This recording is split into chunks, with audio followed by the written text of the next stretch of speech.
Сен өзіңе ғажаптануға болмайды бауырлар. Абай атамыз не дейді? Адам бір боқ көтерген боқтың қабы дейді. Боқтан сасық боласың. Абай атамыз екі ауыз сөзбен біздің анықтамамызды беріп қойды. Кім екеніңді? Не деп жатыр бізді? Боқ көтеретін қапсың сен деп жатыр. Бірақ ертең өліп қалсаң, сен одан да сасық, боқтан да сасық боласың деп жатыр. Ғажаптанамаймыз бауырлар біздер. Ғажаптануға болады тек қана Алланың құдіретіне ғана ғажаптан. Аспанға қара, машалла де. Субханалла, қандай құдіретіңмен жаратқансың. Жеміске қара.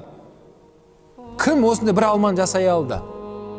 Ғажаптанатындай кім не істеп жатыр? Жоқ.